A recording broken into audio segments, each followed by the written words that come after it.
we are Yep. live now, Chetan. You can Yep. start. Yeah, we can start. Okay, all right.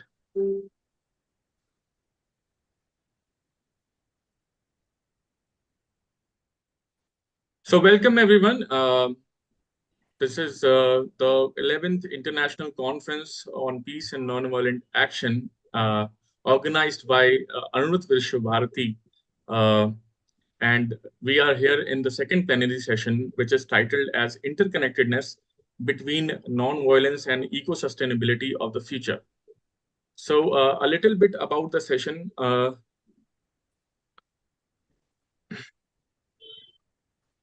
So in this session, our esteemed speakers will delve into the intricate relationship between practicing nonviolence and ensuring the sustainability of our environment.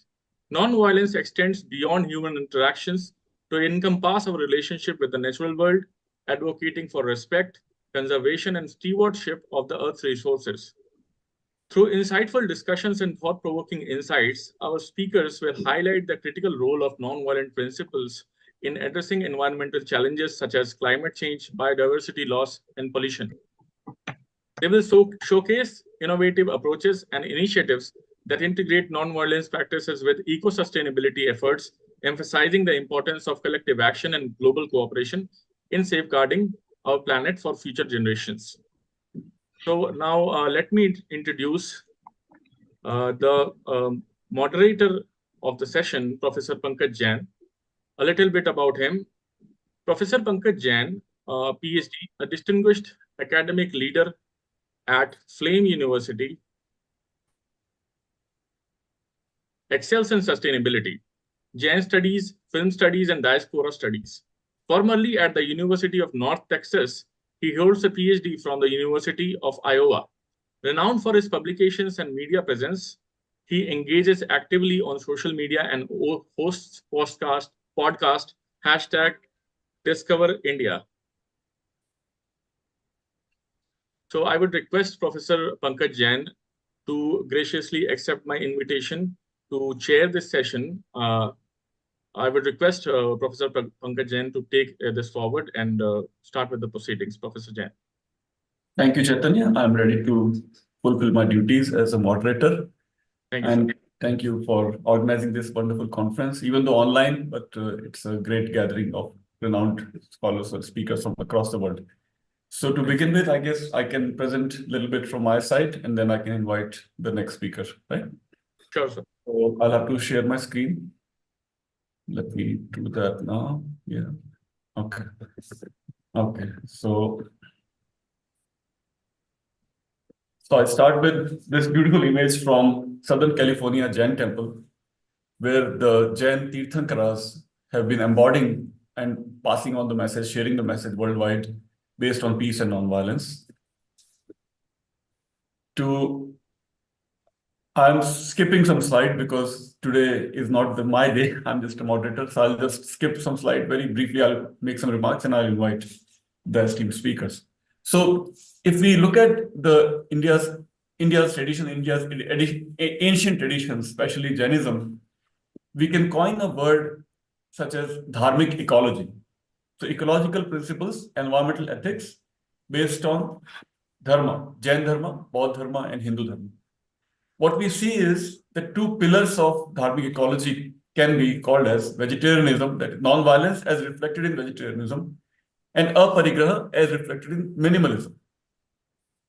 So if we compare, for example, India's meat consumption per capita compared with Kenya, China, UK, Canada, Brazil, and US as late as 2013, we see that Indian meat consumption remains lowest, even though India is now a rising economy and people can afford it. But because of its cultural traditions, its emphasis on respect for environmental resources, especially animals, people choose to remain vegetarian. Millions of Indians have not even tasted meat in their entire life. That is one pillar of dharmic ecology. Because meat consumption is so low by Indians, the per capita carbon footprint remains lowest, one of the lowest in the world, even though Indians can afford it just because of the cultural traditions such as Jainism, Hinduism, Buddhism, the carbon footprint remains low. Then also in early 20th, 21st century, this is from also around the same time, Look at the car density, passenger car density in 2009. India's per person car ownership is lower than China, Indonesia, South Africa, Mexico, Brazil, Russia, Japan, United States, Spain, France, Germany, and Italy.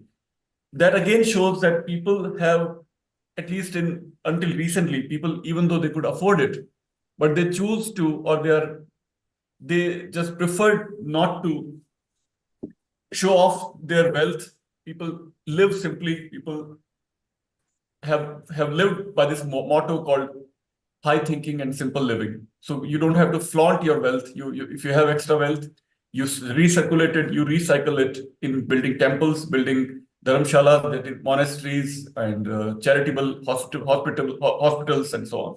So these two ideas of aparigraha and shakahar, ahimsa and aparigraha, vegetarianism and minimalism, have contributed significantly to keep India's carbon footprint lower than many, many major economies of the world. That is why when National Geographic magazine does a survey every year of major economies of the world, it consistently put India as the greenest economy, much greener than China, much greener than Australia, Russia, France, UK, America, Canada, Brazil, Mexico, all the major economies when they compare. Because of the per capita footprint, per capita carbon footprint, India continues to be at the lowest. Okay, so that's my one major remark that I want to make. Then some of the major, who were some key speakers and key scholars, key saints that shaped modern Jainism as we know today. So here are some of the names. From Digambar side, there are two sects of Jainism, Digambar and Shwetambar. Among the Digambar saints, pioneer was Shanti Sagarji, Kanji Swami, then Vidyanandji, and Gyanmati Mataji. And then here from Shwetambar side is Hastimalji, Rajendra Suriji, Punya Vijayji, and Sagaranandji. And of course, we can include Acharya Tulsi and Acharya Mahapragya, who have been at the forefront of leading the Therapunthi movement across the world. With their vision, they created several new features within Jainism, and that helped Jainism continue to survive, flourish across the world now, in US, Kenya, Japan, Thailand, everywhere, of course, in Belgium, London, and so on. But not just by numbers, but by the values, even though the numbers are very less of Jains across the world, but by the Jain values that influence Hindus, and in turn now making an impact across the world through Gandhi, we see these Jain values across the world. Now, what is that Jain value that is key contributor for ahimsa and aparigraha? So if you look at Jain universe, because of the rebirth idea, this is the Jain universe, and because of the rebirth idea, rebirth means the humans and animals are living in the center of the world, center of the universe, that is the Bhulok or Prithvilok. But because of the rebirth, the entire species, all the species in this universe are interconnected. So one's present can be others' past or future. So by that recycling of souls, or by that interconnection of interdependence between souls, one can reflect one's past or future in all the different species in the world. So all species in the world, by that token, by that philosophy, are interconnected. That is why Jains consistently, for thousands of years, Jains always believed in minimal usage of the world, minimal usage of cosmos. So they categorize the universe in 5 categories. Living beings can be in 5 categories. Touch only, immobile beings, that is earth. So Jainism was one of the first traditions of the world that called earth as living being, earth-bodied beings, water-bodied beings, water as living being, fire-bodied beings, that is fire as living being, air-bodied beings, air as living being, Nigoda, that is single cell, and plants, 3 anch. These are the touch only 1 sense. Then we have touch and taste, touch, taste, and smell, 3 senses, 4 senses, and finally 5 senses. In 5 senses, there are sentient beings and non-sentient beings. So in these 5 senses, 5 sense beings, humans are equated with gods, demons, mammals, reptiles, and birds. So Jainism consistently preached, consistently practiced that for human survival, to kill another mammal or kill another reptile or a bird is equal to killing a human being. So cannibalism is equal to meat consumption. Cannibalism is equal to egg consumption. Cannibalism is equal to any being that is hurt, that is being killed for my survival is cannibalism. So Jainism preached for human survival, one should take minimal of earth, which has only 1 sense, minimal of water, which has only 1 sense, minimal of fire, minimal of air. What does that mean? that if you can, even if you can afford a house with 100 acres land, use minimal of land. Even if you can waste water, even if you can have running water 24/7, you never waste water, use minimum of water. Even if you can keep lights on 24/7 in your entire office and entire home, use minimum of energy, fire. Even if you can keep ceiling fans and table fans or air conditioner on for 24/7, do not waste air, use minimal of air. Right? And similarly, among plants, even among plants, Jains avoid consuming roots and stems of a plant, because killing a root of a plant is killing an entire plant. So that is more violence. So take only byproducts of a plant, take only fruits and vegetables. That too, fruits that have naturally fallen do not hurt plants, do not hurt any being in the universe. So Jainism goes by AAA: ahimsa, aparigraha, anekantavad. Ahimsa, I already hinted a little bit. Non-violence, greatest dharma for one's karma. Aparigraha, non-accumulation. Minimalism, as I mentioned, dharma for nature. And anekantavad, accepting that plurality of reality is the final reality of plurality. This is the summary of anekantavad, going very fast because of the less time. So Jainism can also be known by 4 M's, from Mahavir Swami, that is the 24th Tirthankar, the 24th great teacher of Jainism. That message of non-violence from Mahavir was passed on to Mahatma Gandhi. From Mahatma Gandhi to Martin Luther King, the 3rd M, and also from Mahatma Gandhi to Nelson Mandela. So these 4 M's can also be used to summarize the message of non-violence that has come from Mahavir to Mahatma to Martin to Mandela. Gandhi, as some of us already know, was inspired by Srimad Rajchandra, a Gujarati saint, and his entire life was pillared by Jain principles and Hindu principles of truth and non-violence, simplicity, celibacy, self-reliance, austerities. His life can be seen as an ecological treatise with small meals, silence, practice of walking, practice of cultivation of the small, his own spinning of wheel, and abhorrence of waste. This was the Jain guru that he was communicating with. For 6 years, he wrote letters from when Gandhi was in South Africa. He wrote letters in Gujarati language to Srimad Rajchandra, and Srimad Rajchandra taught him all the principles of Jainism and Indian spirituality in general. Jain Tirthankaras also lived by the principles of non-violence. They all respond to animal slaughter, burning of a snake, cattle slaughter, and they gave us these teachings such as humans should live like behaviors of the bees. Humans should learn from the bees. They should not hurt a plant. They should not hurt anything, and collect only what is minimally needed, just as bees collect very little nectar from each flower instead of destroying the flower itself. Jain householders have been practicing these professions that have less tangible violence, and they avoid these kind of professions or careers that have more tangible violence. Jain centers across the world are now going green. They are all switching to solar panels across US, across, I'll skip, I will be speaking these slides also. And that's it. I can finish very fast. I was told time is less, so I went fast and I'm done. Thank you. I would request Dr. Pankaj Jain to introduce, the keynote speaker, and thereafter the rest. Yes, so this panel's keynote speaker is Farkhan Unwar. I'm sorry if I'm mispronouncing the name. She is the founder president of the Light Millennium, a global human advancement organization, and served as executive producer of Light Millennium TV, a multimedia producer, conference organizer, and public speaker. She represents Light Millennium LM at the UN Department of Global Communications. She is also chair of the Outreach and Partnership Subcommittee of the Global NGO Executive Committee. Additionally, she is the content provider at QP TV and editor of the US Turkish Library and Museum Project. And her topic is a non-violent future for mankind through secular education and collective consumer power.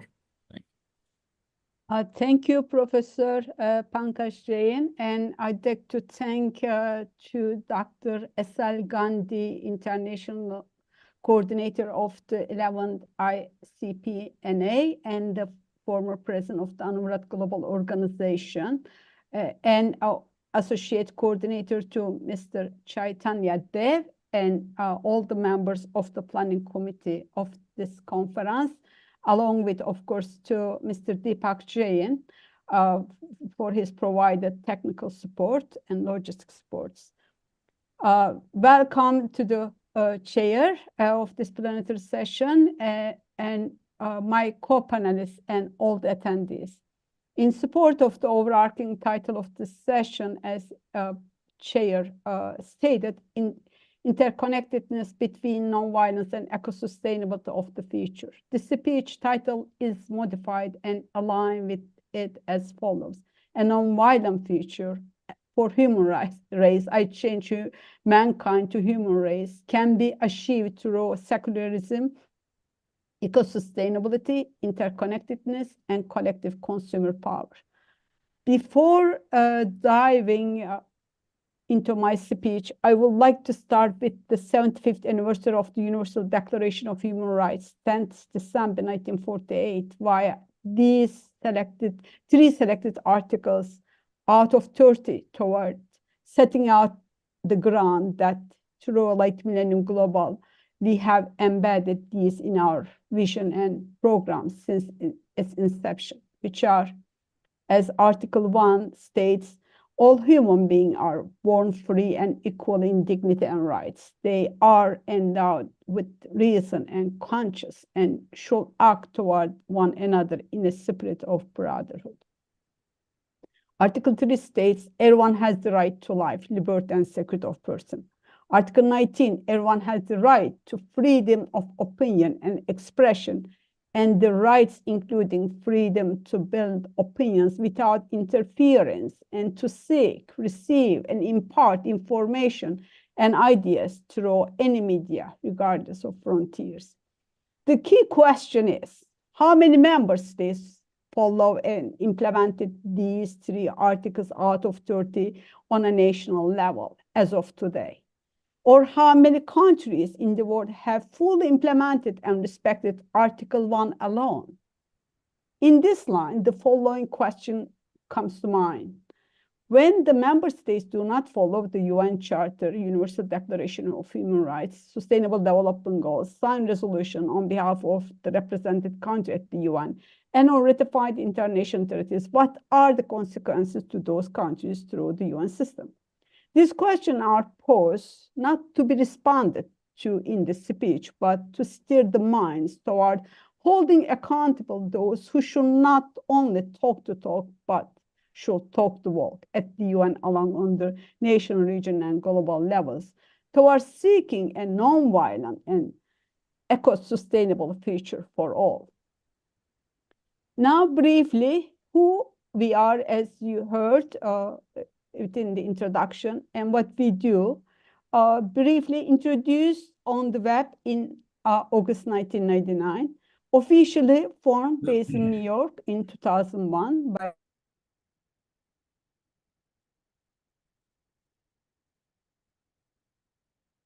You're muted, Birjan. Please unmute yourself.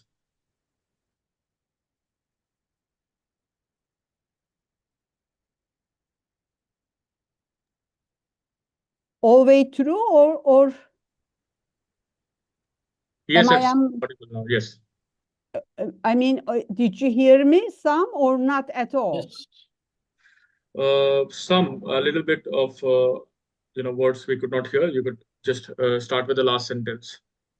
Okay, start because I don't know how far you have heard. You may remove actually the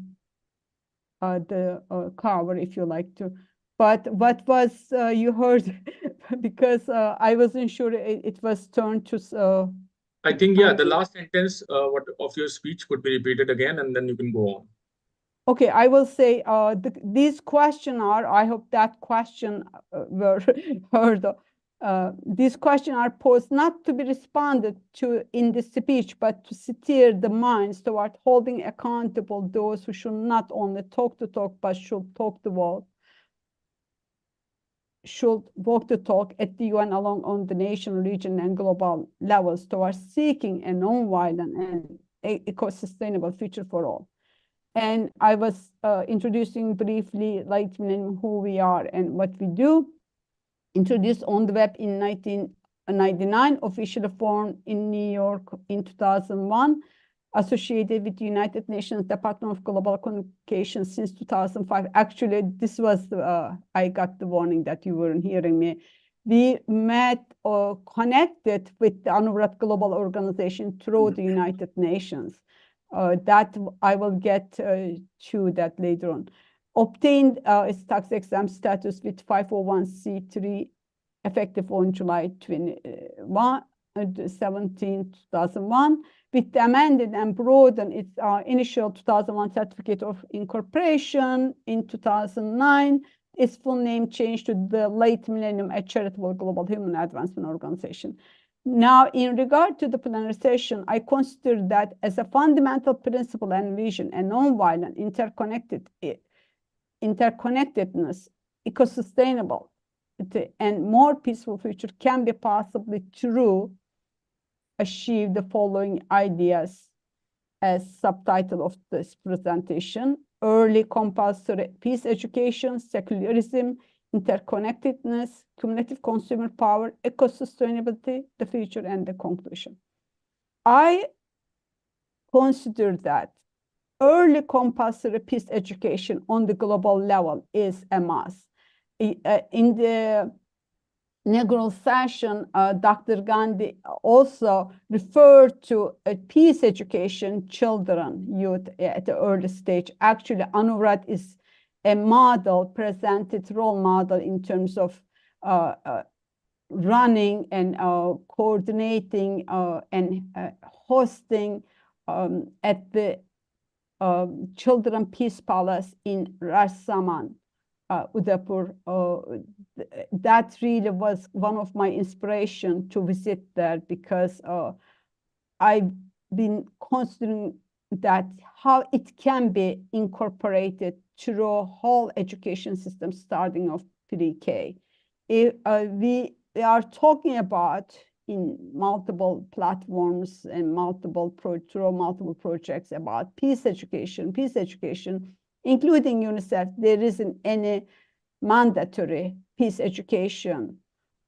It shouldn't start just the only university as a selective elected course. It should start as a mandatory even from pre-K or kindergarten. That will have to remove hatred, and that will remove to all any discrimination, any will unite people, will understand, respect one to each other if it started early enough without any brainwash by any ideology or religion versus to another.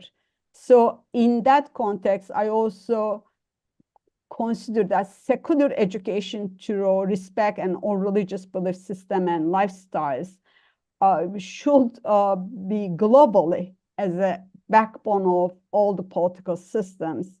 Otherwise, it's going backwards. We've been witnessing during the last 25 years the main concept and purpose of secularism in the same line laicism has been emptied or put in completely in a wrong context, such as atheism, while hatred, division through ethnicity along disinformation have reached the sky, in particular through multiple online platforms. We need to bring back secularism with the true meaning in all global political systems effectively. Brainwashing children starting at 3 years old and onward in any given religious name won't be serving toward a non-violent and peaceful world. So can we achieve the UN 2030 agenda without freedom of expression, with hate speeches and all forms of promotion of hate are excluded? Without freedom of information, without freedom of access to information, without the advancement of full human capacity, without removing prejudice against one to another, and without secularism as the backbone of the world's political structure and governance. I am not politician. I am an independent thinker, and as you already know, a civil society NGO founder and president, and freelance also author. But I'm not in a political sense in inner capacity. But we do have ideas and dreams, and we work towards to that. So even including Article 19 alone as one of the SDGs as a sub-target, or let's imagine it as goal 18 I was proposing right after the SDGs were announced. So I'm moving forward. The next section is an abstract form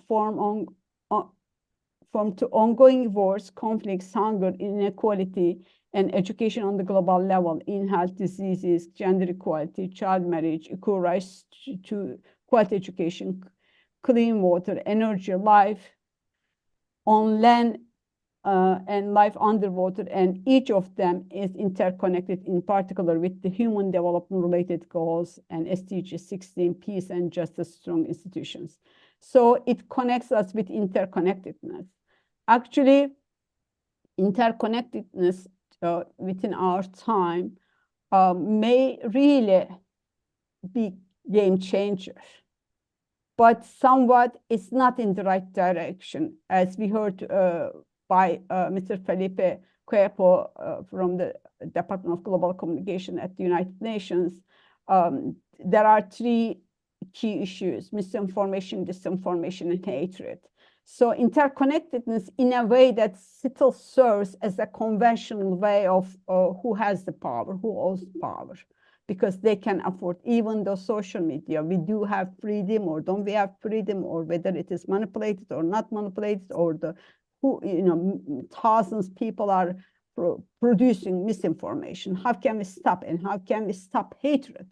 So once we are able to change that, that will allow us to move towards the contributing nonviolence and eco-sustainable future. As also Dr. Gandhi indicated in his speech yesterday, yes, it's not, when we talk about violence, violence starts with the thinking, thought process, not just, it's just, you hit something or not hitting. It also verbal abuse, psychological abuse, also hurting people and destroying lives. So I will skip these details, and I want to read one section, one article out of 13 of the Light Millennium's purposes that connects with this issue: to embrace all ideas, belief systems, cultural and ethical values and traditions by acting and operating as a secular, non-religious based entity. So with the, I'm really moving to the next one, the cumulative consumer power, which is in the one of the key terms in my title. As a background, yes. Sorry to intervene, Ms. Anwar. Yes. I think you can conclude in the last next 2 minutes. Next 2 minutes? Okay, so it's going to be very challenging. Okay, cumulative consumer power. So I am skipping the description of the what is the consumer power, but there is a one quote by President Kennedy on March 15, 1962. He was the first world leader and person who sent a special message to the U.S. Congress, according to Consumer International. He stated that consumers include us all. They are the largest economic group affecting and affected by almost every public and private economic decision, yet they are the only important group whose views are often not heard. So what is consumer power? Consumer power refers to the consumer's ability and capacity to influence business actions. Consumers can execute their power through purchasing, information sharing, networking, and crowd structure. So I will have to move to the consumer advocacy. Actually, I like to relate a consumer advocacy can be achieved, a collective, cumulative consumer advocacy on the global level can achieve through connectedness, interconnectedness. So in this context, let's imagine if any citizen of the world is aware, including women, children, and youth, when she is consuming a package of chips, drinking soft or energy drinks, playing video games, or branded clothing, textile, or movies, selected media outlets, both in print and online, including electronic media, and decide what she is buying, wouldn't it change the behaviors of those sectors in industry? And let's imagine that who can spend $1 per day on one of those products, for maybe about 1 to 3 billion population who suddenly stop buying, using, consuming such products, not only for one day, until from production, labeling, packaging to selling, and including after the consumption chain is redesigned and implemented all the way through, that is aligned with human health and eco-sustainability. This will have an enormous power to change the all conventional practice in favor of world population and eco-sustainability. Now, I like to touch ecosystem. I think, Ms. Anwar, we are well above the time limit. So, Yes, maybe you would put in a sentence. I will actually. I was gonna mention this can be possible as I mentioned that through interconnectedness, and that we have the tool, we have the science and technology and access, but the mindsets from the individual, from the nation, global levels are not there. So, but the future is bright to me, because the UN is going to organizing a civil society conference in this May on the summit on the future, and also UN General Assembly is dedicated, the 79 UN General Assembly is dedicated to the summit on the future. A combination of these outcomes, I hope, expect that will change some chronic issues that we've been facing over the decades. So for the conclusion, I'm just we'll read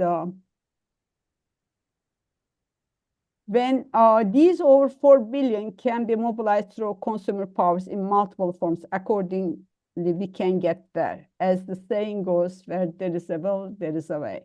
As Candy stated in the quote, yet they are consumers, the only important group whose views are often not heard. And yes, I would like to repeat Mahatma Gandhi's powerful quote, which inspired us to celebrate Gandhi's 150th birthday in 2019, along with Dr. Gandhi at the inaugural session yesterday. You can change the world in a gentle way. Just stop buying the products those companies support war, conflicts, or destroys the environment.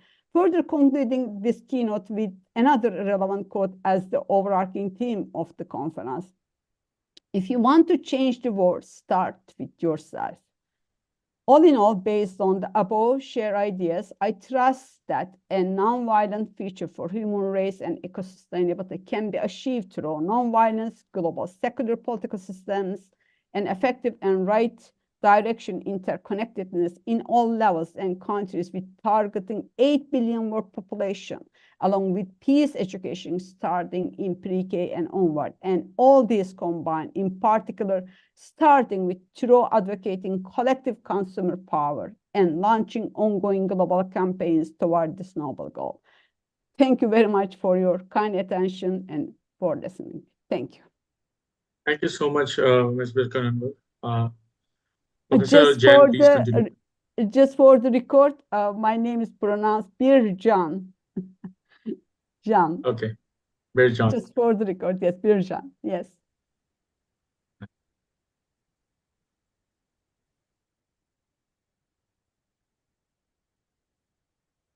Okay, and our next speaker is Dr. Narayan Hegde, and he is the managing trustee. He is the managing trustee of the Nisar Gopachar Nature Care Ashram. This is Rup Care Ashram. Ram Sudhar Trust, and continues Gandhi's healing legacy since 1946 with a diverse academic background and extensive experience. He has pioneered sustainable development and natural resource management, author of numerous books, including Gandhian Approach to Rural Prosperity and Superfoods for Better Health. His work integrates spirituality, traditional values, and practical solutions for a better world. Title of his topic is Role of Spiritual and Cultural Values in mitigating global warming and promoting sustainable development. Over to Dr. Hegde. Thank you. Good evening. Chaitanya ji, can you load my first slide, please? Yeah. Yes, sir. I'm on that. Yeah.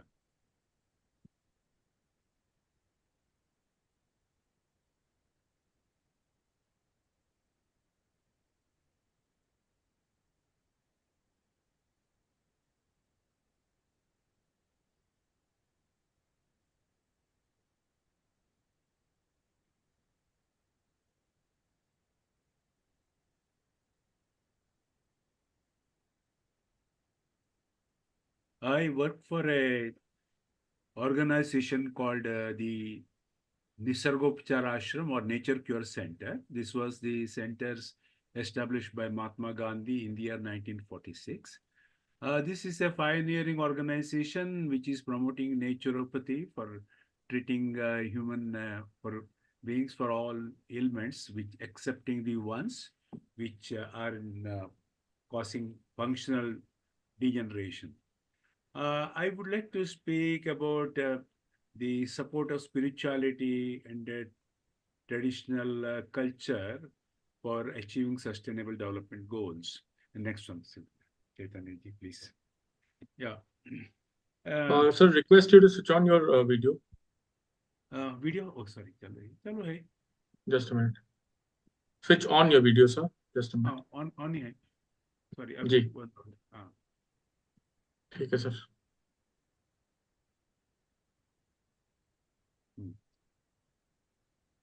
Are you able to hear now? Yes, sir. You can. Is the slide visible to everyone?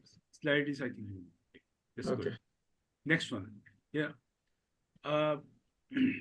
The Indian spirituality and our ancient scripts say that human being is the ultimately the topmost species in the hierarchy of genetic evolution. And you can see it took 6 million years to 60 million years and for mammal to human being, and 6 million years from monkey to human being. And we were born only about 2.2 million years ago. And our Hindu philosophy or Sanatana Dharma says that before human being is taken birth, the soul moves into various lives, and with all the good deeds, we are able to reach the highest stage of a human being. Next one, Chaitanya, please. So, in the spirituality or ancient scripts say, Vedic scripts, that we are the highest level of human beings, and we are supposed to be most enlightened compared to all the animals and plants. And then when the human races evolved, there were some code of conduct, and they were some of the saints who were meditating, they got intuition, and they got kind of a rule written like called Vedas. They tell as to what the human being should have, like what are the, responsibilities, how the code of conduct. It is like this code of conduct or righteous duty is like setting rules for every game. So this was the beginning. Next one. Go next one, please. Yeah. And we believed, the ancient human beings believed that our body is formed of 5 natural elements, and they are water, earth, air, fire, and space, and we started respecting, worshipping them. Next one, please. Can we go to the next, please? Yeah. And as you are all aware, our ancient races, there are 5 or 6 races which emerged about 3,500 years ago. And Indus Valley, Indian culture, is one of the 3rd or 4th one, which came. Next one, please. And our the Vedas, all our spiritual scripts, they are done by the saints after meditation. They have written the code of conduct. And in this code of conduct, the Vedas, our ancient scriptures say that human being is supposed to perform his some duties. The aim of human life is called Purushartha. Next one, please. It says that we are supposed to have four important functions like dharma, artha, kama, and moksha. Our purpose of living should be to, the second one is artha, means earning and mobilizing resources. Kama means to spend whatever we have earned. These are the, two functions where every individual is attached and attracted. But the moral obligations come in the first and the last one. The dharma means you earn money, you spend money, but follow the rule of the game. Like purpose of living, there's a moral obligation. And the final goal, it says, is that you should give up all your materialistic possessions and greed and give up. Then that's the only way you reach the highest level of bliss. And that's the end of our human life. You don't take a rebirth. So in the Hindu philosophy, rebirth is a painful process. But taking birth and dying, it's not a good thing. The ultimate aim of the human being should be to develop self-realization. You reach a stage of bliss where you don't have any requirement. You are happy, peaceful. Next one, please. Yeah. So this rule book is a eternal law of being. It's part of the Sanatan Dharma, which is known, and it is like it's a code of conduct. It says about the purpose of develop highest living. Our purpose of life should be to develop highest level of happiness, and it suggests that you have Brahman, which is in your soul. You should be able to meet the soul by through meditation or giving up all the greeds, and then the ultimate path for reaching the goal is selfless service. The karma yoga, it says that you should be able to do. This is a basic Sanatan Dharma that you must do selfless service. Now, this is what the Dharma is. I'm just trying to compare next one. This is the Indian culture. This is the Egyptian culture where they also have judgment. After the death, there will be a kind of judgment to say whether you have done sins or thing. In Indian culture too, it's all known as to whether you have done good deeds or bad deeds. If you are doing bad deeds, you go to hell. If you have done good deeds, you have heaven. That's the concept.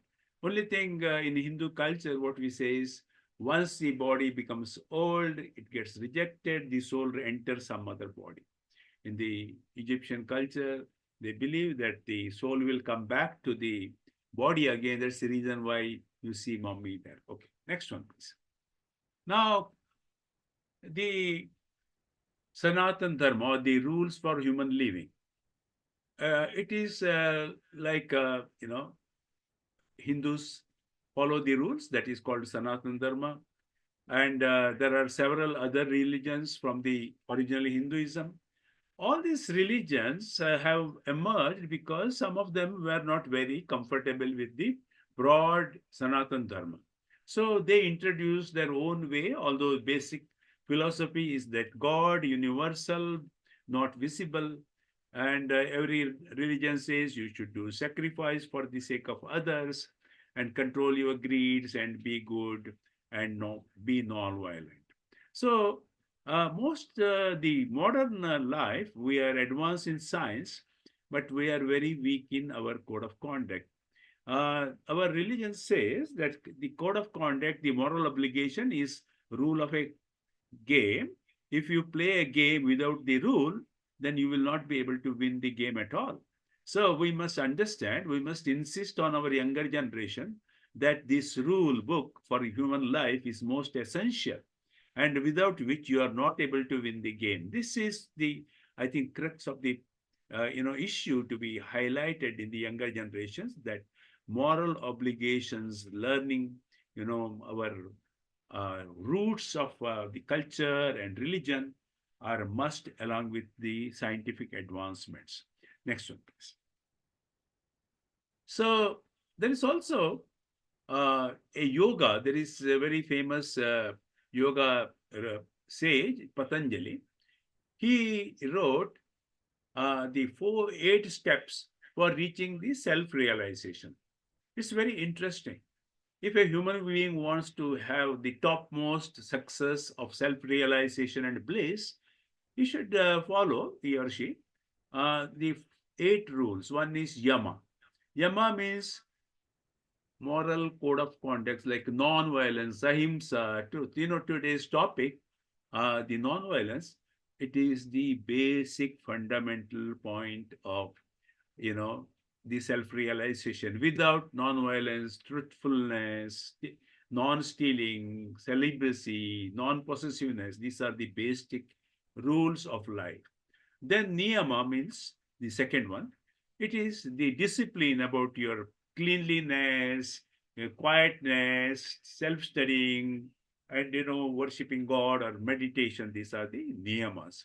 Then asanas says that then we should do regularly yoga positions and perform yoga regularly, keep the body fit. Pranayama, it also says that you should have good breathing exercises to keep you healthy.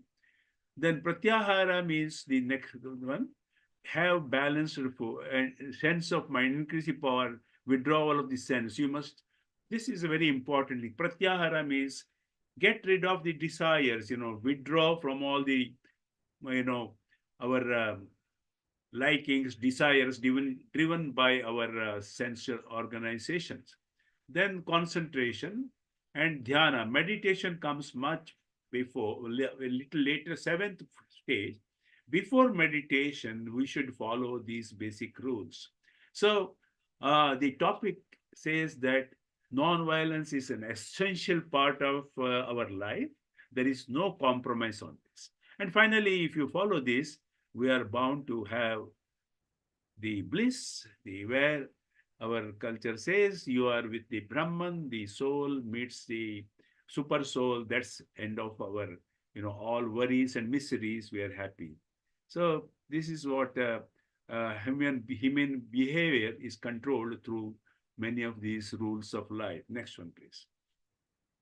Now, sorry to intervene, sir. Last 2 minutes to conclude. Yes. Many times we confuse the religion with the spirituality.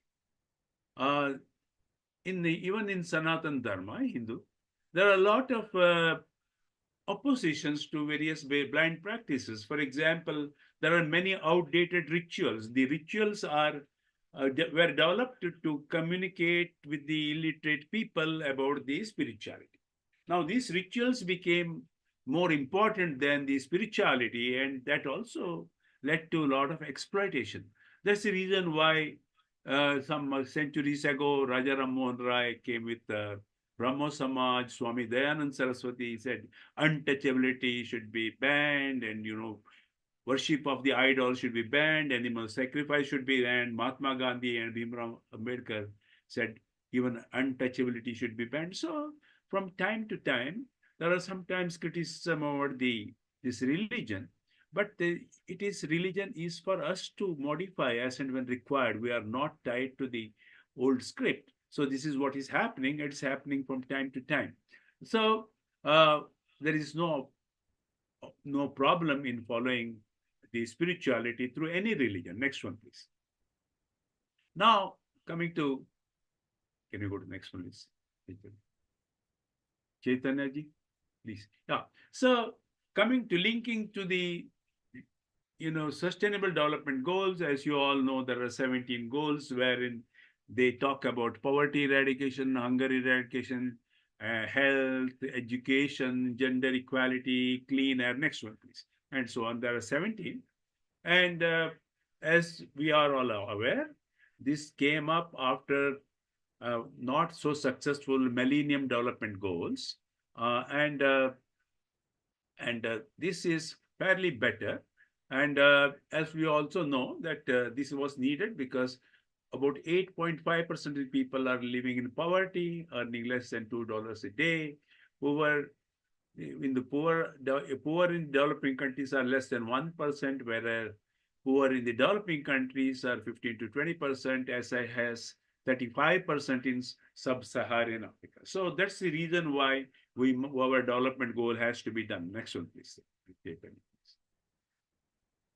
So if you can see, a lot of achievement has been made, particularly in India, but in some respects, we are not up to the mark. There has been a lot of problems in implementing. The reason why it's happening, because when the government programs are implemented, there is no humanity, there is no commitment. Quite often, there are a lot of vested interests, there are corruptions. So as a result, what is important, so what's important is the implementing agency, come to the next one, please. Implementing agency, the people must, if you follow our religious dharma, we should be able to implement, next one, please. We should be able to implement it better. So Mahatma Gandhi, when he started Sarvodaya, the upliftment of the poor, he said that every volunteer, next one, please, who is joining him in implementing the Sarvodaya program must follow the rules, such code of conduct. He had 11 points, which again speaks about truth and non-violence and so on. If all our workers who are involved or volunteers who are involved in sustainable development goals, if we can follow the basic moral code of conduct and the basic commitment and concern for the poor, then there are a lot of efficiency.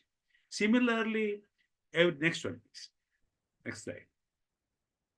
So our spirituality, if you are able to imbibe spirituality, every person is motivated to help act, involvement of last one.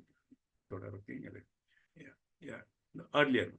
So if we have spirituality, the persons who are engaged in implementation, they will be able to do better.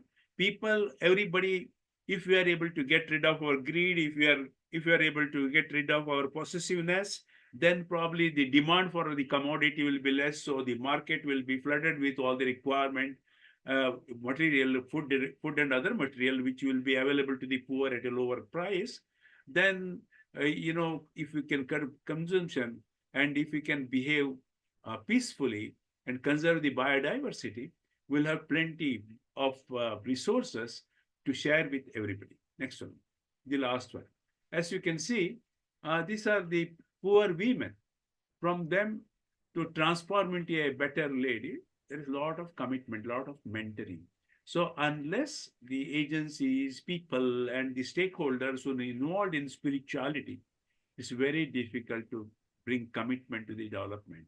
And ultimately, spiritual basis to commit for the development, commit for the needy causes is the crux of the whole problem. I think this should be oriented, our new generation should be oriented by the parents first, then the teachers in the school. And I think this is very important. Science and technology has to develop, but we cannot ignore spirituality and moral code of conduct. Thank you very much. Thank you so much, sir. Thank you. Okay, our next speaker is Marco Ren, who was a speaker of Slovene movement and founding director of the Peace Institute.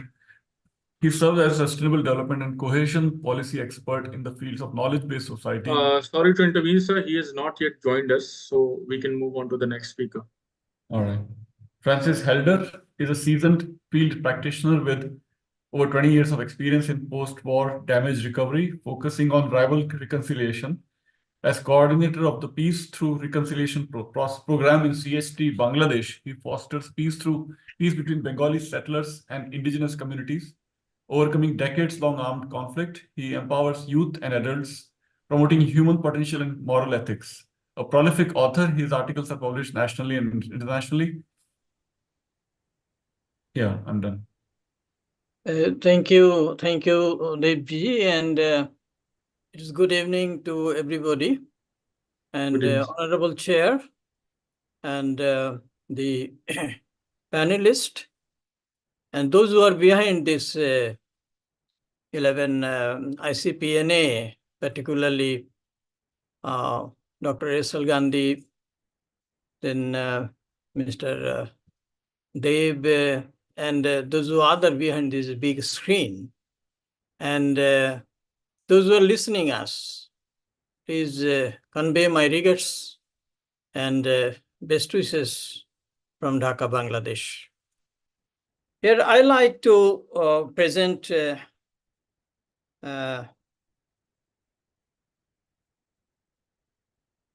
PowerPoint. So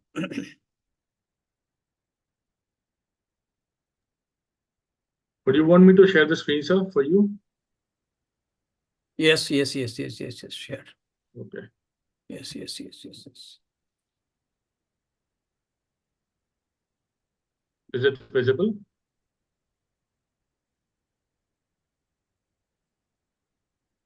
Mr. Halder? Yes.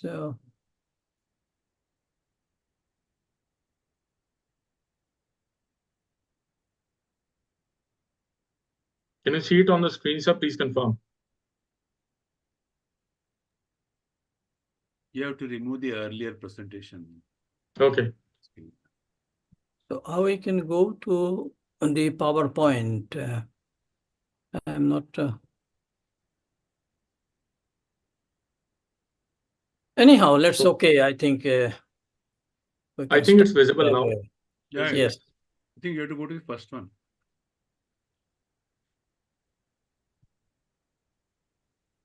Okay.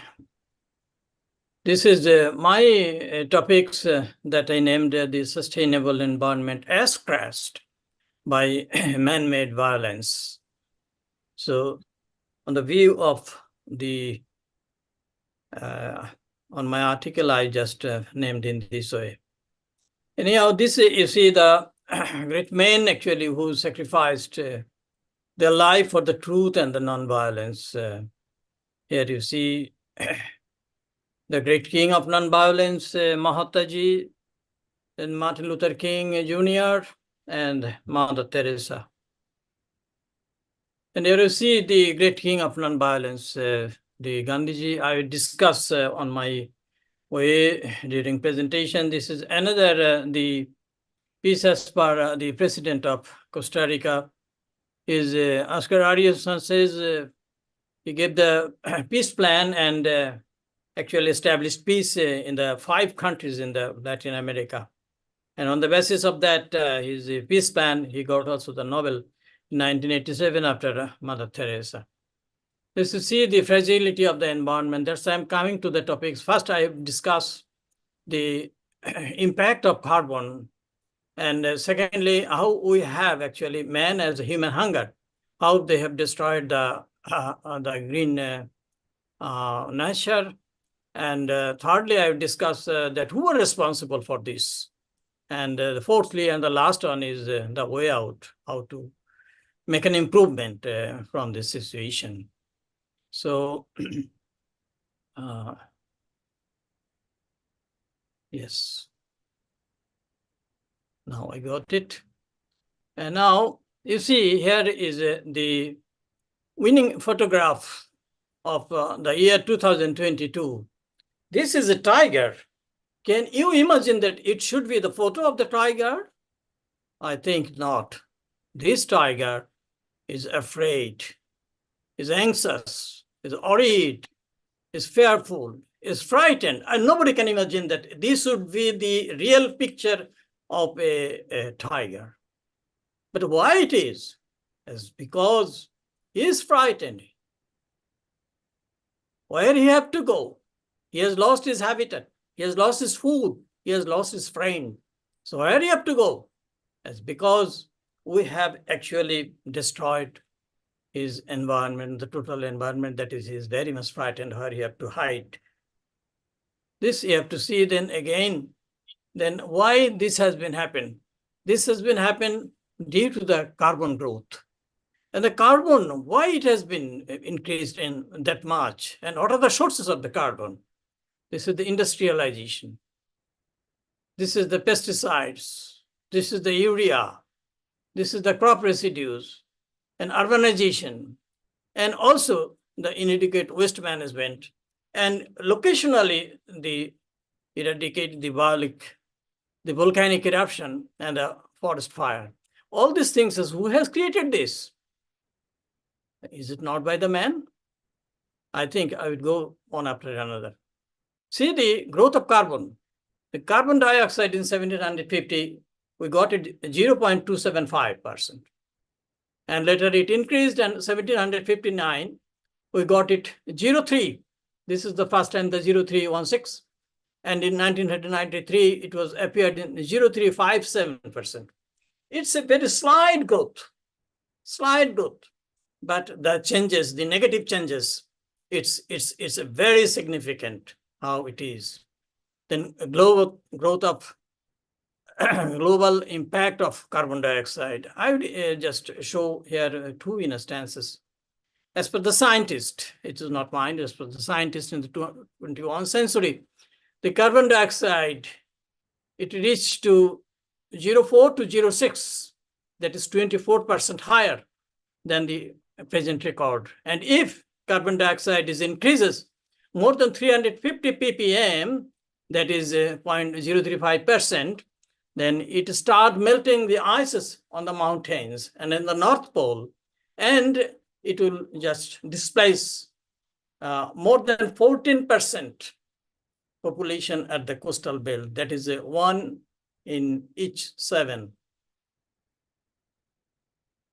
Now you see the carbon impact in Bangladesh. In every aspect, I have discussed the relationship with the Bangladesh and about the damage in Bangladesh. You see the unusual cyclone.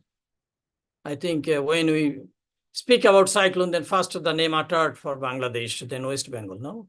The floods, the droughts, in particular, the saline water intrusion and the alarming the river erosion, all are very much in our country, Bangladesh. The regular food deficit, it is due to cyclone, the floods, and the droughts. And then harmful diseases. This is very recently, these diseases are very common in our country context. This is due to high risk of carbon. And the respiratory infections, the heart diseases, and the lung cancer. And it should be too high in our context in Bangladesh, is because the Bangladesh population, it is 1,200 per square kilometer. So you can imagine that how it would be. The cost of climate changes due to carbon. You have destroyed and you have gone into industrialization, chemicalization, and all these things, and then chemical farming. So you have to give, you have to pay your cost. So you see here, the China's record-breaking the heat wave. The next is the wildfire in the Greece. And the lady is crying, no, he's going to lose everything. And the giraffe die of thirst. It's like a roast, no? But it is not roast. It is how painful that they have been died. It is in Kenya. And in coastal Bangladesh, the West Bengal, the Odisha and the Andhra, this is the cyclone. It's very common. It's very common. And next you see the cost of climate created by the human hunger. I have to use the word human hunger. I think this is very similar to the violence or greed and all these things. Is the cost of climate change created by the human hunger. Here you see the hilly landslide in the Chittagong hill tracts. This is created by man. And you see the stream farming, intrusive saline water, That's not only in Bangladesh, that is also the coastal belt in India. The Philippines, the Thailand, this stream is very, very, very fond to the Western people and other country people. The elephant trap for the bone market is not so common to us, but we know that actually it is happening, how the bones of the elephants they are using. And spitting waste barn oil in the deep sea. This is also common. Now you see the future effects of global climate change in the US. US, you know, it's a very advanced country. And what they're saying that I don't know, I would not go on after another, just to say that they said that everything, just like the hurricane, the flood, the droughts, erratic rains, and all these issues related to the disaster, it would be highest in uprising. And the question is why the cyclone? Is it for the growth of carbon growth in the air? And why the carbon growth? This is for industrialization. This is for urbanization. And why this is going on, the industrialization, urbanization? Is it not for more profit? Why the more profit? More profit is for competition. And why the competition? For which they are competing? That is the omnivorous desire. I need everything. So that is my competition. Then that is actually grows the violence. Without violence, you cannot go in the competition. So maybe there is a debatable, but yes, hidden or in the light, violence is there. Then greed, violence generates greed, and then sin, and then death. How this violence, greed, sin, and the death, how it is related, I'll show you later. And the peace with nature, the violence against nature. You see, actually, what nature is giving us, food, our food that is coming from nature, our shelter that is coming from nature, our drinks coming from nature, our medicine coming from nature, what not? But you see, even when we are going to the temple, we are also looking for the nature because of human refreshment. And when we just lost somebody, then for our sorrow drop off, and this drop off the sorrow, we also go to the deeper forest, just to share our sorrow, etc., so that we can make ourselves light and then come back again. But this nature, actually, we are depleting this nature by our own hand. Say, just a century ago, only 15% land, it was used for the crops and the livestock. But today it is more than 77% land. It is now for the crop and livestock. Why? Why 77? From 15 to 77, why? This is for the multinational company. They are doing the industrial crops in the name of food. Say there is soybean, that is the oil as industry. Then you see the palm, that is the edible oil in the form of industry. Then you see the beef, that's also the same. So the multinational company is very much active here. And then 87% ocean is modified by the direct activities of the human being. So where we have to go? What they are doing? They're doing the machinery, the urbanization, the chemicals, and all these things, no? So we are destroying the nature by ourselves. And actually in the soil, in the forest, it's very important, no? It's 1/3 of the forest. It has been depleted during the last 10,000 years. But mind that, only 1/3, only half of that 1/3, that is 17%. It has been depleted during the last 100 years. Again, similarly, the wild grassland, this has also been lost in the last 100 years, last 100 years. So we are getting naked. The world is getting naked because we are losing everything. The nature agrees, and nature aggrieved in Bangladesh. The most trusted biofriends is attracted, you see. This is not an imaginary photo. This is the practical photo. And the X, they're moving to destroy, to cut, the forest. The Sundarbans is losing about 16 square kilometer vegetation per year since 1991. Then in the Chittagong hill tracts, the hill cutting turns landslide or earth cutting, but it was not before 1950. And then it's raising the riverbed, turning river date. Already we are sharing the earlier discussion. So 43 rivers, mind that, 43 rivers in Bangladesh, it has been dried up from 2000 to 2020. This is very short time, only 20 years, the 43 rivers already dried up. So frequent flooding that happens in Bangladesh. And then formalin in the fish market, then waste fire with polyethylene that produces carbon. It is another source of carbon. And 89% of premature death in low and the middle income countries. That is the sources of woe in 2021.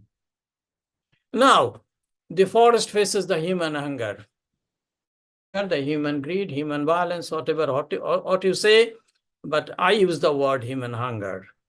And here I have cited you the two sides of the forest, that is Amazon, and second one is the Sundarban. Amazon, it's, you know well, that it's crosses 8 countries of Latin America and occupies more than 1/3 of the total tropical forest and covers an area of double of India.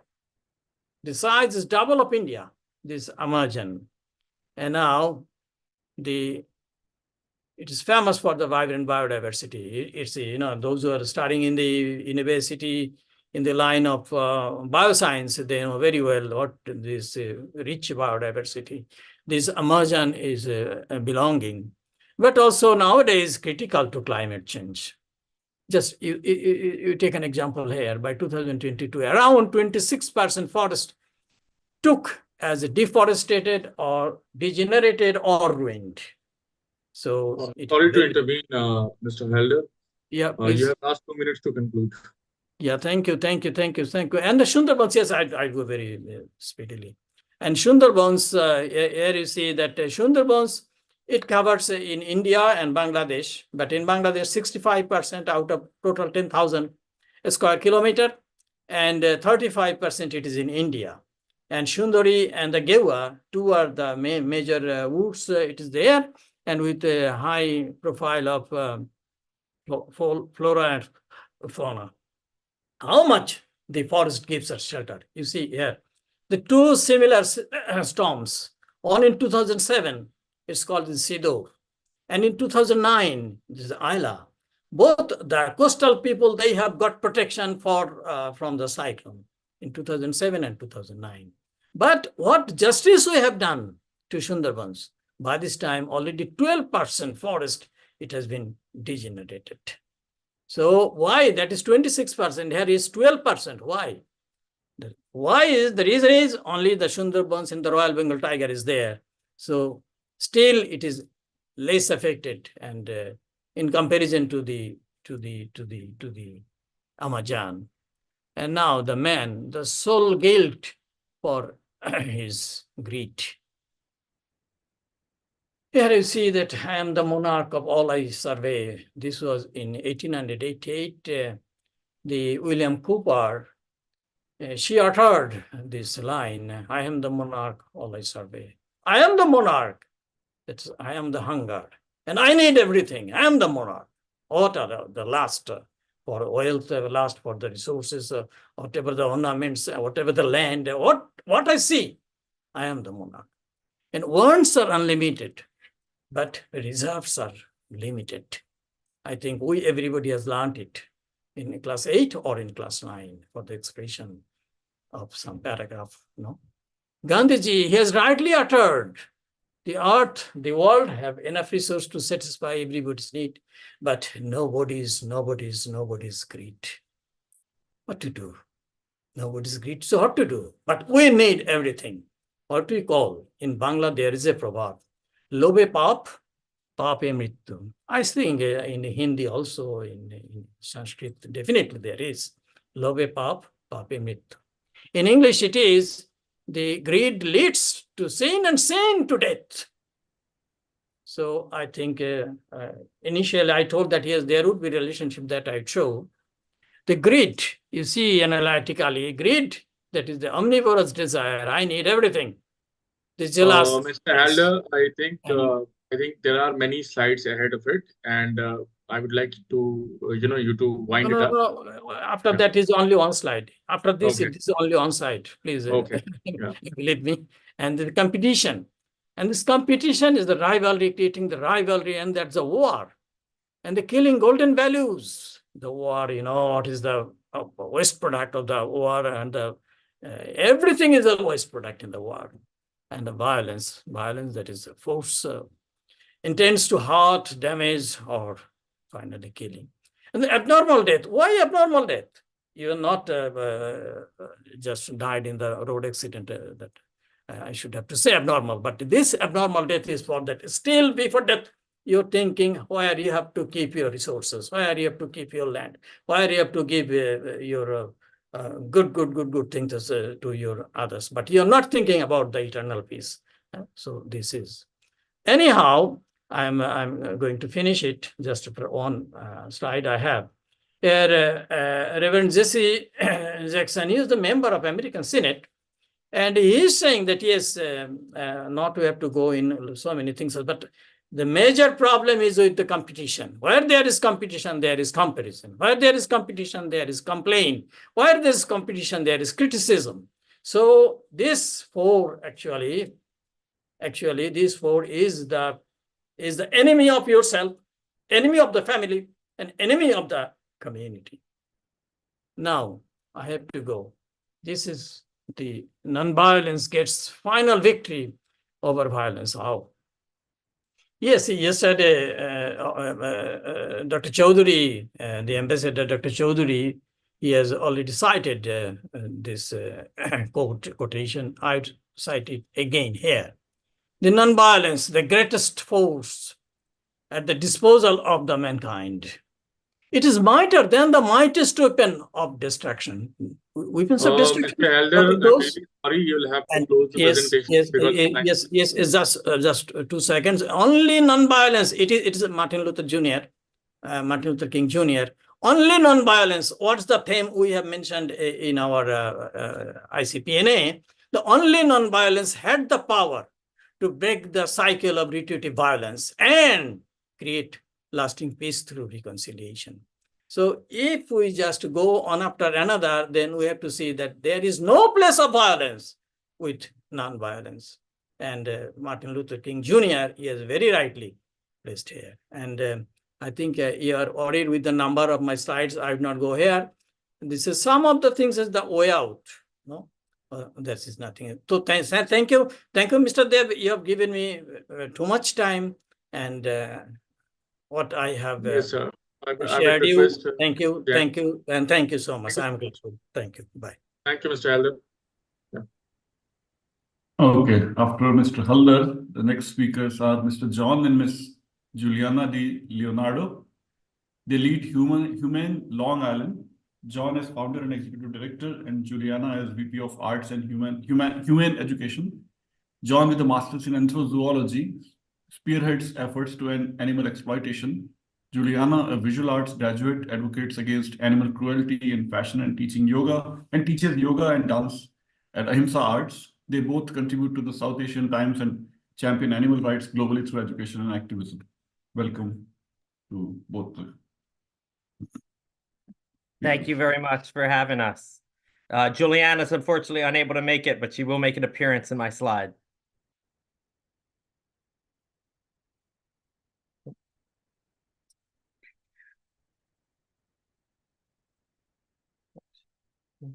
Give me 1 second. I got to optimize this for sound. Oh. It's not letting me optimize it for sound on here. Do you know why? You can tell us. Yeah, I'm trying to share sound on here. It's not sharing sound. Do you know why? Can you do that on your end? Chetan, do we have anything?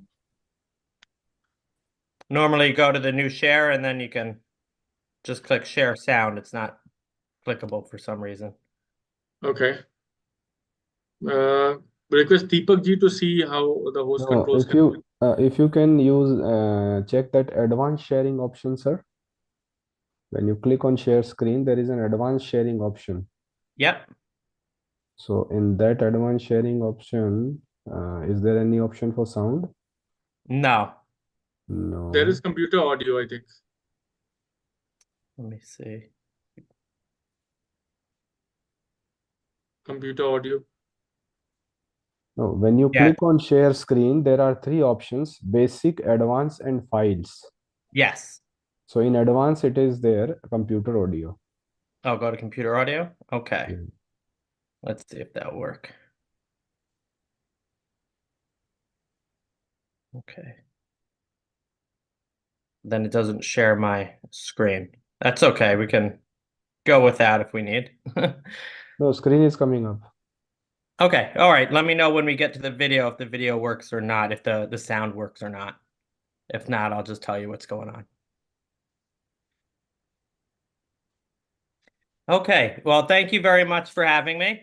My name is John DiLeonardo. I'm an anthrozoologist and the executive director of Humane Long Island and its International Duck Defenders Project, which helps rescue waterfowl and mitigate issues with wild birds throughout North America.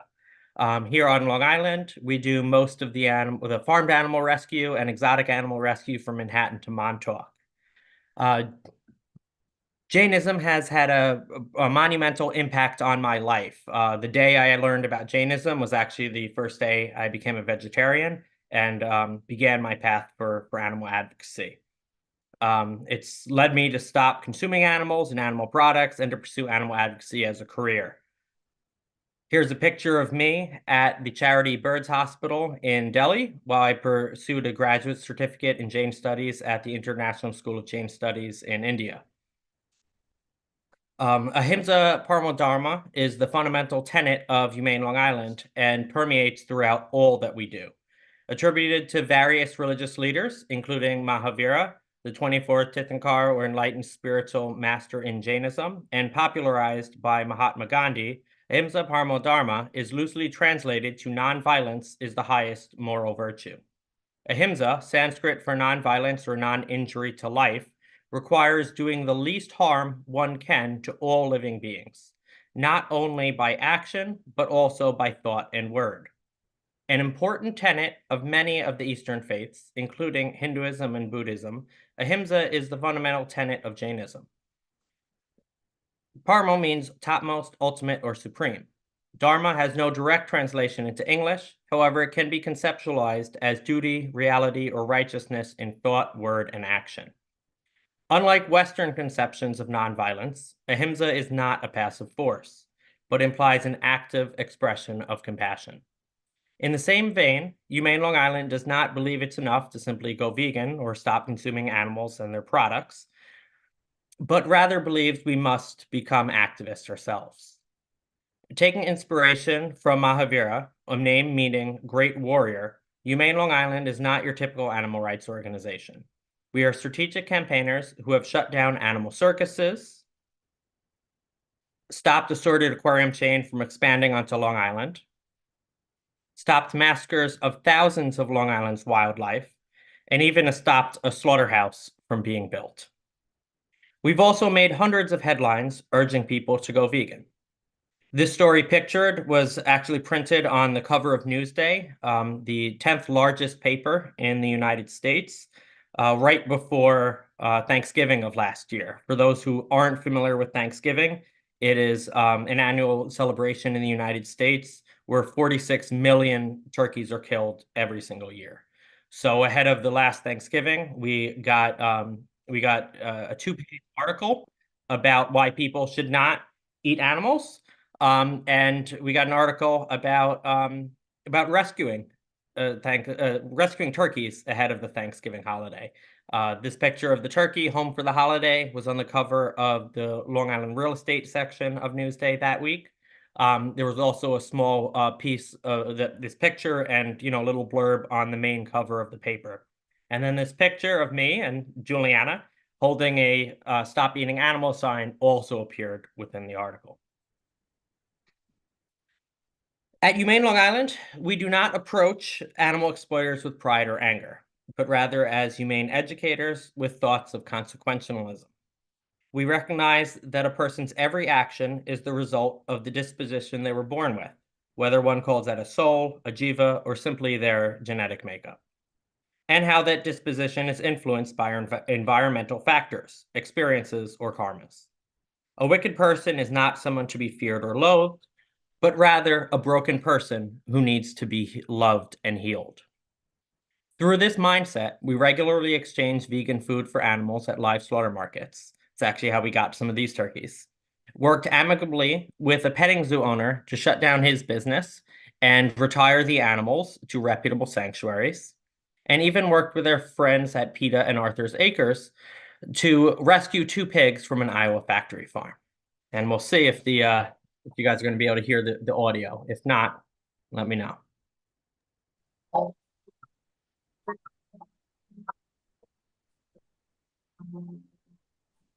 No, audio is not coming.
So while we don't always have to go to Iowa, a very far state from New York, to rescue these animals, every single holiday, whether it's Easter or Thanksgiving or Christmas, and often, just throughout the year, we'll bring vegan food to the owners of live slaughter markets in the United States. And just from some kind words and some generosity on our part, we've been able to rescue many animals. We never give them money for these animals because we do not want to contribute to the to the cruel industry. We don't want to give them any money that they're going to use to buy any more animals. But with kind words and some vegan gifts, we've had a lot of success rescuing, at this point, I think hundreds of animals from these situations.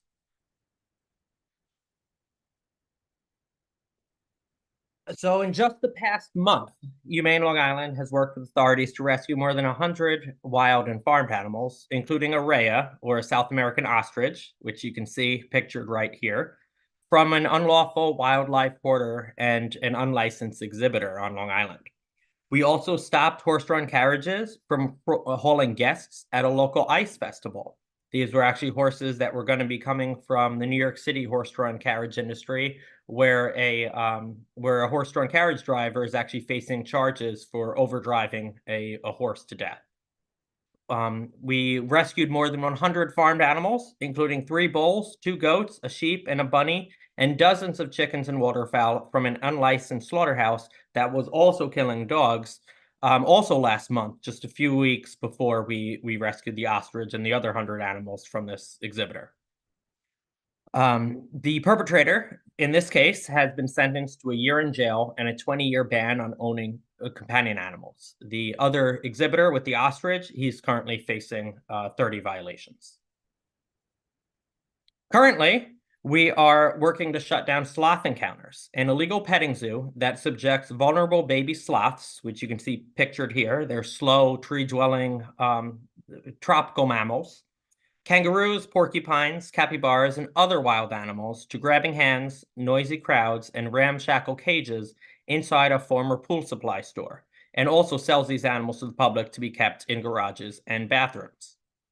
So here's a short video of a recent investigation into this operation, which is one of our current campaigns.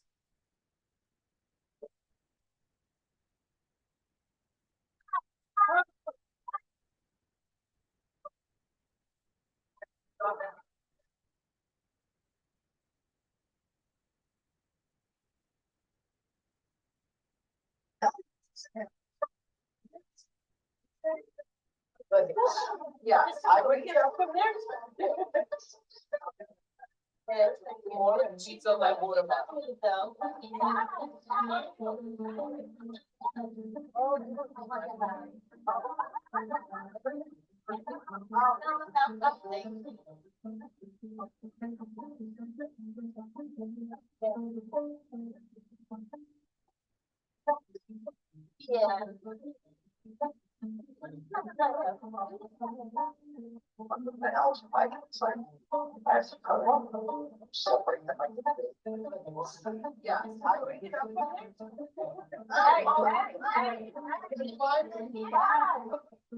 So to watch that right that I had, and then that was right.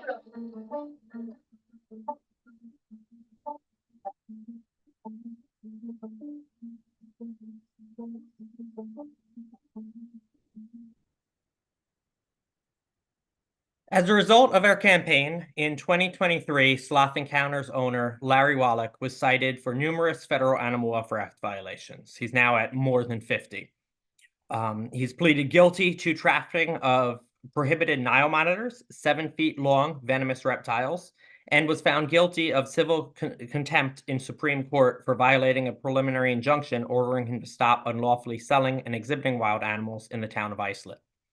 Wallach is now facing new criminal charges for violating Supreme Court orders and is being investigated for his role in allegedly trafficking Kodiak bear cubs. We are hopeful that he will soon be incarcerated and that the animals will be seized so we can place them in reputable sanctuaries where they can live more natural lives. So through right thought and right action, including a little bit of strategy and anavrat or small vows, we can all earn monumental victories for animals like this. But the quickest way we can save animals right now is by sparing 200 animals each year by simply going vegan.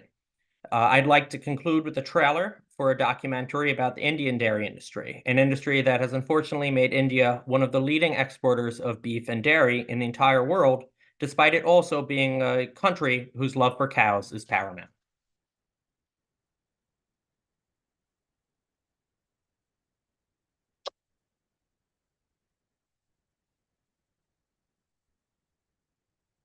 जो dairy industry है, गाय भैंस रखी जाती हैं दूध के लिए,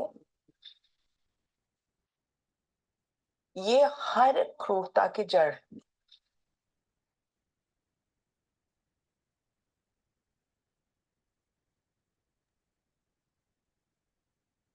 Mr. John, sorry to intervene. You have last 2 minutes to conclude. जितने भी व्यर्थ के मुद्दे होते हैं वो लोगों के दिमाग में घुसे हुए हैं। ये मुद्दा ही नहीं बनता कभी। आप अखबार को उठाइए, उसमें सारे वो मुद्दे भरे होते हैं जो आदमी के दिमाग को खराब करें।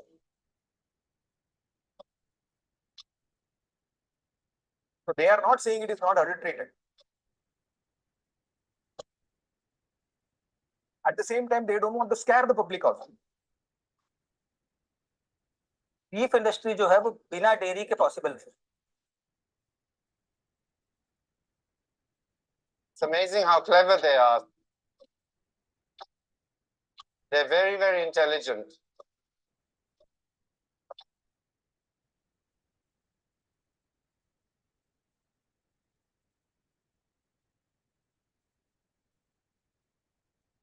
Their whole life they have been profited from intelligence, I go for the test.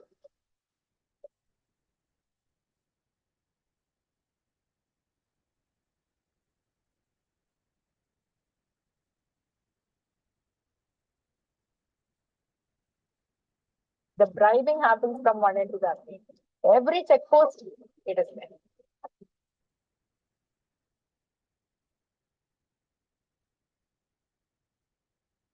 So thank you all for your time today. And I'd just like to conclude with a reminder that no matter how kind we live, we can always live a little kinder. So if you are not yet vegetarian, I encourage you to go vegetarian. And if you are not yet vegan, I encourage you to go vegan. I hope my talk today helps inspire you all to take action for animals in a new way. Thank you.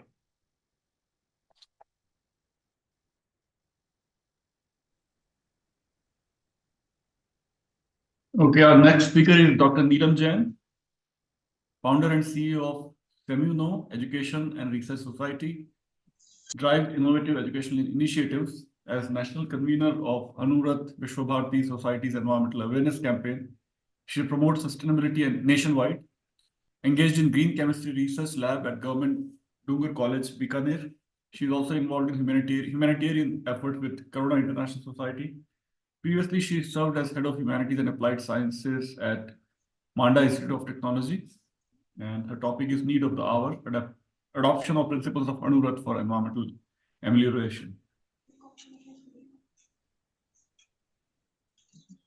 Am I audible? Yes, ma'am, you are. Yeah. Good evening.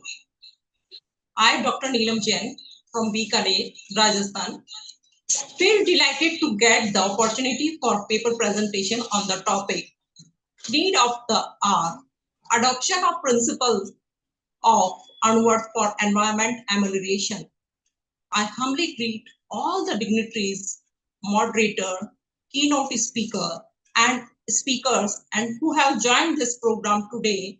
I would like to thank the President of Anuvibha, Vice President, Secretary, and Convener of Anuvat Amrit Mahotsav for giving me such a great opportunity. This conference is being conducted by Anuvat Vishwabharati Society, and it is the 11th International Conference on Peace and Non-Violent Action in academic collaboration with International Institute of Peace Studies and Global Philosophy, UK and France. Being the citizen of 21st century, we must need to learn new method of empowering the society under the plenary session to interconnectedness between non-violence and eco-sustainability of the future. So here today we are discussing important issue. Today I will speak about our great Anuvat movement promoter Acharya Sri Tulsi, whose contribution has left in an indelible imprint on the society and minds of people or sincere followers. Acharya Tulsi, born on 20th October 1940, everybody knows about that. The great promoter of Anuvat movement contributed immensely for creating awareness towards environment. Being a prolific writer, this topic was profoundly touched by him in his work and received global acclaim.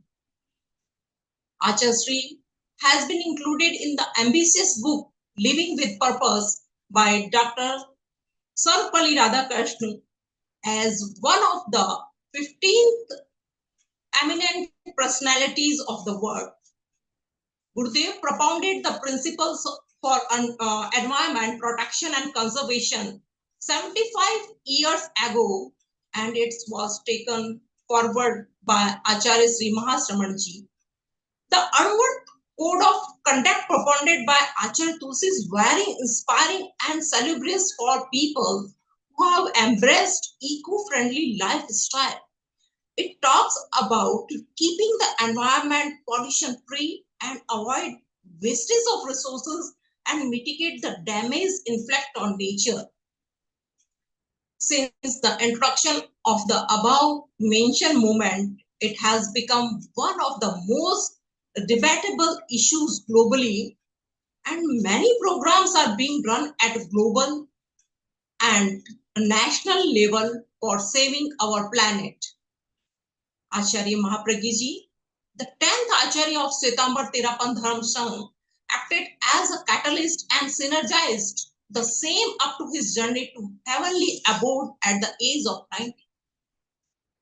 Present Anusasta Acharya Mahasraman Ji is also playing a very significant role in taking this movement to the great heights by organizing yatras, campaigns, grand discussions, etc. And lack of Anwar Sravikas are also following these runs. Various programs in this regard to environment disaster are being conducted in different parts of the world. Anwar Vishwa Bharati Society and its current president Sri Avinash Ji Nahar are doing commendable and inspiring job indeed for environment protection and conservation. And the credit undoubtedly goes to Acharya Gurdev, who acted as a trailblazer in the society. Presently, also Acharya Mahasraman Ji has constantly engaged in this taking movement to great heights. Anwar committees are ceaselessly carrying forward the environment awareness campaign, the organization of International Webinar 2023 under this project on World Environment Day and eco-friendly festivals was very successful. This occasion was attended by scholars and 260 dignitaries from all over the world. 56 Anwar committees and scholars from 39 varied areas also joined it live. Other than these, total 317 persons participated in Environment Awareness Quiz 2023. And 86 Anwar committees participated in Eco-Friendly Festival Awareness Campaign. Under the able guidance of Anviba, current president, the Anwar committees are advancing the onerous task of appraising and sensitizing the public towards environment. Presently, the committees are involved in creating Anwar Vatika, which are expected to yield desired results soon. With the same enthusiasm continued then by the blessing of Gurudev, the result will be commendable. Authentic data in this regard are mentioned in this table. See here.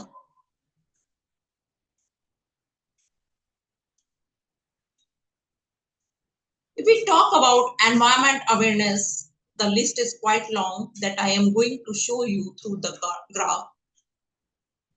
This graph illustrates the total number of Anwar committees being enthusiastically engaged in environment awareness campaign in different zones. The next graph presents total number Anwar Vatikas built for enhancing the green blanket of our Mother Nature. The third graph presents the total number of Anwar Vatikas in progress in different zones. The fourth one presents total number of Anwar committees opted for eco-friendly Holi to avoid wastage of water and stop use of chemical colors as well as enhance harmony in the society. And this graph illustrates that not only Holi but other festivals are also being celebrated in eco-friendly styles in different zones by total number of Anwar committees. These green bars of the displayed graph shows total number of Anwar committees and representations other than committees registered for International Webinar 2023 on World Environment Day. Different zones are engaged in plantation also by Anwar committees, and it is being presented in this graph. For disseminating knowledge and spreading awareness, Environmental Awareness Campaign Quiz 2023 was also conducted, which is presented through these violet colored bar in this graph. Last but not the least, I would like to present this graph showing training and symposium for protection and responsibilities towards environment taken up by different zones. To conclude, I would to say that Onward must not stay with or attached to one religion, that is Jainism only, but should become the responsibility of every single earthling to carry it forward like his breath. Because we know our self-destructive action would make us the target of curse from our posterity. How can we be so ruthless in revenging the resources of our Mother Earth without giving a second thought to the repercussions? So, youth are needed to sensitized and enlightened to conserve the environment and save their future, to enhance and strengthen the interconnectedness between non-violence and eco-sustainability of the future. Thank you. Thanks a lot. आओ हम सब मिलकर संकल्प लें, अणुवत जीवन शैली अपनाएंगे, पर्यावरण को बचाएंगे. Thank you. Thank you so much, Neelam ma'am.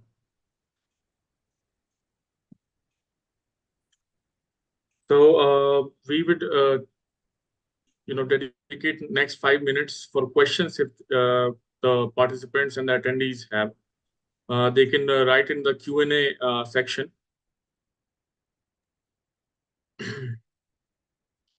By the way, I take this opportunity to thank Professor Pankaj Jain for graciously accepting our request to chair the session. I would also like to thank Ms. Birjon Anwar to graciously accept the proposal to be the keynote speaker on such an interesting topic. And at the same time, all the other respected speakers who have joined us in this very important environmental interconnectedness with non-violence topic. I also take this opportunity to thank the team members from Anurat Vishwa Bharati and Dr. S.L. Gandhi, who is also present with us. And hopefully, if we don't have any questions, we will close the session for now and request you to join the further sessions that we have. Okay, we have a question from Dr. Daffern. Just a minute. Chaitanya ji, we do have Vikramji Sudana, our National Secretary for Anuviba. He is also there today with us. So we thank Vikramji also for being a part of this fantastic session we had today. Thank you, Vikramji. Thank you, Vikramji, for being here. We'll take the session, the question from Thomas Daffern, sir. If he has any remarks also, he can give. Please. Yes, I hope you can hear me okay. Yes. Thank you again to everyone for a brilliant session, and thanks to all old friends who've come. My remarks are really addressed to Dr. Narayan Hegde, who he talked about the role of spirituality, how it can help the UN's Sustainable Development Goals. And this is something that matters a lot to us all. I don't know if he knows or if other people on this call know, but at the last ICPNA in Delhi in December 2019, I was asked to write up a conclusion, and I included a specific a list of all the Sustainable Development Goals and gave illustrations on how each of them could be helped by sustainable spirituality, if you want. I don't know if he has seen, Dr. Narayan, have you seen the declaration from the last ICPNA? Have other colleagues on this call? And I'm happy to send it to people if not. It was published and I can circulate that to colleagues. Thank you. In fact, once we involve the community and women, there naturally they bring in a lot of non-violence and, you know, concern for others. So that's another way of empowering women and involving women in development. Thank you. We have a couple of questions on the Q&A platform. Dr. S.Y. Bowland, if I'm not wrong, she wants to know how do we get to other sessions today. So for today, if you're talking about the US Standard Time, there will be a session in the evening, 10:30. It is, you can connect at 10:30 in the evening as per the US Standard Time. And Shanti Yogini ji is asking Mr. John D. Leonardo, how many work under you and how do you mobilize fund for your animal rescue? So if he wants to respond directly, or he can say something about it. Yeah. So we're a 501c3 nonprofit charity. So we are fully funded just by donations from the public. We don't receive any government, fees, even when the government calls us in to do these big, large-scale rescues. If anyone would like to donate to our work, you can visit humanelongisland.org, or you can reach me at john@humanelongisland.org. You brought in women. I mean, that's very sweet. Oh, I think someone got to mute themselves. I'm hearing background noise. As far as how many people work under me, it's just me, my wife, and our lawyer, basically, that does all this work. We have volunteers that come and go, but currently we're not well funded enough to hire staff. Though in the future, we hope to have staff and a more formal facility where we can share more of this work with the public. All right. Thank you, Mr. John D. Leonardo. I'd request Dr. S.Y. Bowland if she wants to make any remark for the session. Not at this time. I'm looking forward to my presentation, and I hope that I'll get a chance to listen to other divine voices and speakers. All right. Thank you so much, Dr. S.Y. Bowland. Thank you. Yeah. So if we have no more questions left, I would take this opportunity to thank everyone again. And we have Sri Bhikamji Surana ji also. Yeah, we thank him for being here with us, gracing the session. Now, with these words, let us end this plenary session. And we have 4 more sessions lined up on the 14th, on the 15th and the 16th as per Indian Standard Time.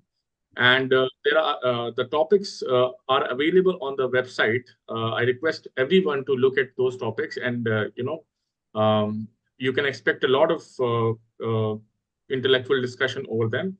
So yeah, so that's it from our side.